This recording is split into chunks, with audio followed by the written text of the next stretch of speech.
নমস্কার বন্ধুরা, আজকে আমি আলোচনা করব 2024 সালে মৌন অমাবস্যার সম্পর্কে। আপনারা জানেন যে মৌন অমাবস্যা কি বা মৌন অমাবস্যা কেন পালন করতে হয় বা ওই দিন পূর্ণ স্নান করলে আমাদের কি লাভ হয় বা ওই দিন দান করলে বা কোনো কিছু প্রাণীকে ওই দিন হত্যা না করলে আপনার জীবনে কোনো রকমের বাধা বিপত্তি ঘটবে না। আর এই অমাবস্যার দিনেই যে বিরল যোগ ঘটতে চলেছে, প্রায় ৭৯ বছরের পরে এই বিরল যোগ ঘটতে চলেছে 5 রাশির মধ্যে, তার ফল প্রকাশ হবে। অর্থাৎ এই বিরল যোগের ফলে 5 রাশি ব্যাপক অর্থ সম্পদ লাভ করতে পারবে। তো বন্ধু, চলুন আমরা জেনে নিই ওই 5 রাশির ব্যক্তি কারা কারা রয়েছে। আপনার রাশি যদি এই 5 রাশিতে রয়ে থাকে তাহলে আপনি অবশ্যই ভিডিওটা প্রথম থেকে শেষ পর্যন্ত দেখবেন এবং সবকিছু জানতে পারবেন এবং তার মধ্যে থাকা আপনার যে জীবনে চলার বিষয়বস্তুগুলো সবকিছু আপনি বুঝতে পারবেন। এই বছর 9 ফেব্রুয়ারি 2024-এ মৌন অমাবস্যা পালিত হবে। প্রতি বছর মাঘ মাসে অমাবস্যা তিথিতে অর্থাৎ অমাবস্যার দিনে যে এই শুভ দিনটি পালন করা হয়। অর্থাৎ এই অমাবস্যার দিনে স্নান এবং দান করার কাজ অত্যন্ত গুরুত্বপূর্ণ রয়েছে।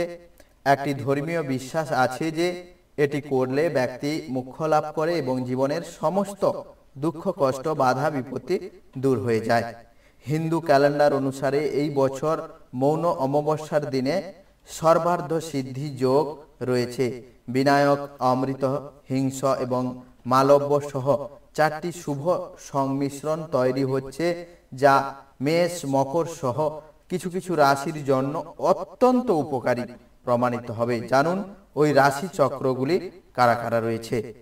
এই রাশি চক্রের মধ্যে যে ভাগ্যবান রাশি রয়েছে তা হলো মেষ রাশি। নতুন কাজের প্রস্তাব পাবেন।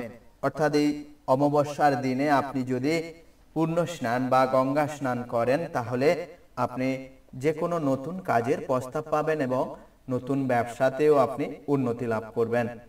বৈষয়িক সম্পদ বৃদ্ধি পাবে, দাম্পত্য জীবনে সুখী থাকবে, শিক্ষামূলক কাজে সাফল্য পাবেন, সমাজে আপনার সম্মান বাড়বে এবং আপনার শরীর স্বাস্থ্য সবসময় ভালো থাকবে। যদি আপনি ওই দিনটি অর্থাৎ আগামীকাল 9 ফেব্রুয়ারি যে মৌন অমাবস্যার দিনটি শুরু হবে, ওই দিনটিকে আপনি গঙ্গা স্নান করুন, দেখবেন আপনার সমস্ত রকমের বাধা বিপত্তি তো দূরে চলে যাবে, এমনকি আপনি বিভিন্ন রকমের সৌভাগ্য অর্জন করতে পারবেন। দ্বিতীয়তে রয়েছে বৃষ রাশি। শিক্ষার্থীদের জন্য এটি একটি শুভ সময়। বৃষ রাশির জাতক জাতিকাদের এই সময়টি অর্থাৎ আগামীকাল 9 ফেব্রুয়ারি 2024-এর এই দিনটি খুবই শুভময় দিন হতে চলেছে। সন্তানদের কাছ থেকে ভালো খবর পেতে পারেন।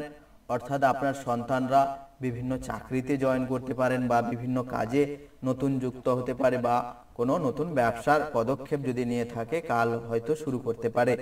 পরিবারের সদস্যদের সহযোগিতায় কাজের বাধা দূর হবে, ব্যবসায় উন্নতির সুযোগ আসবে, আয়ের অনেক উৎস থেকে আর্থিক লাভ হবে, প্রেমের সম্পর্ক মধুর হবে এবং আপনার প্রেম জীবন দৃঢ় এবং মজবুত হবে এবং পারিবারিক সম্পর্ক খুবই ভালো থাকবে। আপনার শরীর সুস্থ থাকবে। আপনি যদি লটারি বা ফাটকা অনলাইন ব্যবসা করে থাকেন তাহলেও আপনি ওখান থেকে ভালো ফল লাভ করতে পারবেন। তৃতীয়তে রয়েছে যে রাশির কথা, তা হলো কর্কট রাশির জাতক জাতিকাদের কথা। কর্কট রাশির জাতক জাতিকারা এই মৌন অমাবস্যার দিন যে সুফল বা সৌভাগ্য লাভ করতে চলেছেন তা হলো এই রাশির জাতক জাতিকারা জমি বা যানবাহন ক্রয়ের সম্ভাবনা রয়েছে। অর্থাৎ কর্কট রাশির জাতক জাতিকারা যদি ভেবে থাকেন যে নতুন কোনো যানবাহন বা সম্পদ ক্রয় করবেন তাহলে আপনি ওই দিনটা ভালো দিন হিসেবে বিবেচিত করতে পারেন এবং ওই দিনে আপনি এগুলো করলে আপনার ওটি শুভ হবে ওই কাজটি। দাম্পত্য জীবনের সমস্যা সমাধান হবে, চাকরি ও ব্যবসার জন্য পরিবেশ অনুকূল থাকবে এবং আইনি বিষয়ে আপনি জয়ী হবেন। আপনি যদি আইনি ব্যাপারে জড়িয়ে থাকেন কোনো রকম কেস কাছারি বিষয়ে তো সেখানে আপনার জয় হবে, আপনাকে কেউ হারাতে পারবেন না এবং আপনার শরীর স্বাস্থ্য খুব ভালো থাকবে। আর আপনি অমাবস্যার এই দিনটিতে অর্থাৎ আগামীকাল শুক্রবার 9 ফেব্রুয়ারি 2024 সালে পূর্ণ গঙ্গা স্নান করুন। দেখবেন আপনার শরীরের সমস্ত রোগ ব্যথা সব দূর হয়ে যাবে এবং আপনি যা কিছু মনোভাব বা স্বপ্ন দেখবেন তা সম্পূর্ণ হবে, কেউ রোধ করতে পারবে না। চতুর্থতে রয়েছে মকর রাশির জাতক জাতিকাদের কথা, অর্থাৎ আগামীকাল 9 ফেব্রুয়ারি শুক্রবার 2024 যে মৌন অমাবস্যা 79 বছরের পর ঘটতে চলেছে, তার প্রভাব পড়তে চলেছে মকর রাশির জাতক জাতিকার উপর। কঠোর পরিশ্রমের ফল পাওয়া যাবে। আপনি যদি যে কোনো কাজ, যে কোনো ব্যবসায় কঠোর পরিশ্রম করে থাকেন, তার ফল আপনি অনায়াসে করবেন। মূল্যায়ন বা পদোন্নতির সম্ভাবনা রয়েছে। আপনার যে কোনো চাকরিজীবী বা যে কোনো ব্যবসায়জীবী, ব্যবসার ক্ষেত্রে উন্নতি হবে এবং চাকরিতে যদি আপনি নিচু পোস্টে কাজ করে থাকেন তাহলে আপনার উঁচু পোস্টে বদলি হবে। কর্মজীবনের চ্যালেঞ্জ থেকে মুক্তি পাবেন, অর্থাৎ আপনি কর্মজীবনে যে কাজ করেছেন চ্যালেঞ্জের সাথে সেটাকে শেষ করতে পারবেন এবং বাস্তুগত আরাম আয়েশ জীবনে কাটবে। সঙ্গীর কাছ থেকে সম্পূর্ণ সমর্থন পাবে।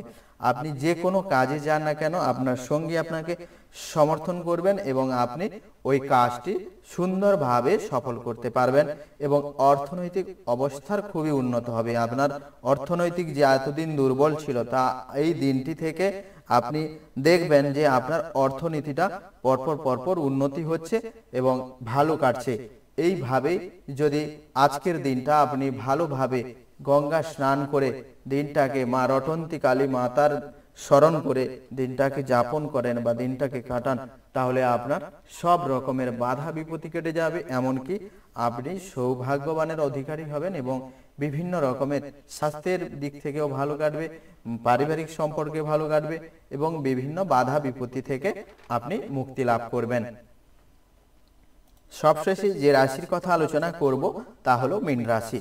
এই রাশির জাতক জাতিকাদের কিভাবে সৌভাগ্য লাভ করবেন আজকের দিনটিতে, অর্থাৎ মৌন অমাবস্যার দিনটিতে।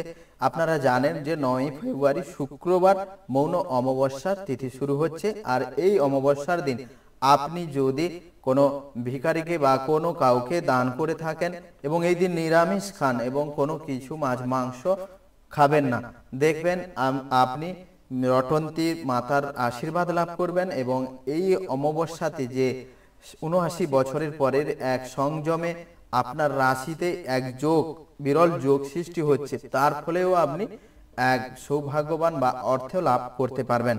সন্তানের থেকে ভালো খবর পাবেন, সামাজিক মর্যাদা বৃদ্ধি পাবে, অর্থাৎ আপনার সমাজে যদি আপনাকে কেউ না মানেন বা কেউ মর্যাদা না দিয়ে থাকেন তাহলে দেখবেন আপনার অটোমেটিকলি আপনার সমাজে একটা মর্যাদা বা মান সম্মান বেড়ে যাবে। আর্থিক সীমাবদ্ধ থেকে মুক্তি পাবেন, অর্থাৎ আপনি যে টাকাটা কামাতেন বা ইনকাম করতেন সেটা একটা সীমা মধ্যে ছিল, তা আজকে ওটা সীমাবদ্ধ থেকে আপনি মুক্ত পাবেন। দীর্ঘদিন অমীমাংসিত কাজ সফল হবে, অর্থাৎ যে কাজটি সমস্যা হয়ে বা জটিলতা হয়ে আটকে পড়েছিল সে কাজ আপনি ভালোভাবে করতে পারবেন, সেই জটিলতাগুলো কেটে যাবে, আপনার কোনো সমস্যা থাকবে না। পারিবারিক জীবনে সুখে পরিবেশ থাকবে, অর্থাৎ আপনার পরিবারে কোনো রকমের অশান্তি সৃষ্টি হবে না, দেখবেন শান্তভাবে এবং সমানভাবে কাটবে। পৈতৃক সম্পত্তি থেকে আর্থিক লাভের সম্ভাবনাও থাকবে, অর্থাৎ পিতৃ সম্পত্তি যদি কোনো বিক্রি হয় তার থেকেও আপনি অর্থ লাভ করতে পারবেন। এক্ষেত্রে কেউ আপনাকে বাধা বিপত্তি দিতে পারবে না। আপনার শরীরের অবস্থা খুব ভালো থাকবে। ওই দিনটিতে আপনাকে একটা কাজ করতে হবে, যেটা হলো আপনি পূর্ণ গঙ্গা স্নান করুন এবং মা রটন্তী কালী মাতাকে স্মরণ করে আপনি দিনটি যাপন করেন। দেখবেন রটন্তী কালী মাতা আপনাকে আশীর্বাদ, দুহাত ভরে আশীর্বাদ করবে, আর যার ফলস্বরূপ আপনি অর্থ লাভ করবেন, ধনসম্পদ লাভ করবেন এবং বিভিন্ন রকমের জমি জমা ক্রয়ের পক্ষে আপনি ওই দিনটি থেকে শুভ বলে মনে করবেন এবং কেউ আপনাকে কোনো রকমের বাধা দিতে আসবে না এবং ওই দিন আপনার শুভ দিন রয়েছে। তাই মীন রাশির জাতক জাতিকাদের বলবো যে এই দিনটিকে আপনি হেলায় হারাবেন না। তো আমি আলোচনা করলাম যে রাশিগুলির কথা, মীন, মকর, কর্কট, বৃষ, মেষ, এই কটি রাশির যে মৌন অমাবস্যার ফলে ঘটতে চলেছে এক সৌভাগ্যের অবতরণ, তার কথা আমি আলোচনা করলাম। তো বন্ধুরা, যদি ভিডিওটি ভালো লাগে তাহলে অবশ্যই সাবস্ক্রাইব করে পাশে থাকা লাল বাটনটি প্রেস করে দেবেন। আর যদি ভালো লাগে তাহলে কমেন্ট বক্সে জয় মা রটন্তী কালী মাতা বলে কমেন্ট করে দেবেন। দেখবেন আপনার সব আশা পূর্ণ হবে, আপনার সব স্বপ্ন পূরণ হবে, আপনি ভালোভাবে দিন কাটাতে পারবেন। আর বন্ধুরা, একটা লাইক করে বন্ধুদের সাথে শেয়ার করে সবাইকে জানিয়ে দিবেন যে মৌন অমাবস্যাটি কি, আর এই অমাবস্যা পালন করলে আমাদের কি লাভ হবে, বা এই অমাবস্যাটা কেন পালন করব, সব কথা ওদেরও জানিয়ে দেবেন, ওরাও জেনে সবাই খুশি হবে। তো চলুন বন্ধুরা, ভিডিওটি শেষ করা যাক। ভিডিওটি এই পর্যন্ত। সবাই ভালো থাকবে, সুস্থ থাকবে, দেখা হবে পরের ভিডিওতে। আর একটা কথা, এই ভিডিও আমি আর একটা ভিডিওতে সেন্ড করেছি, যদি ভালো লাগে তাও আপনারা খুব কমেন্ট করে দেবেন। তো শেষবারের মতো বলছি নমস্কার বন্ধুরা, আপনারা সবাই ভালো থাকবেন।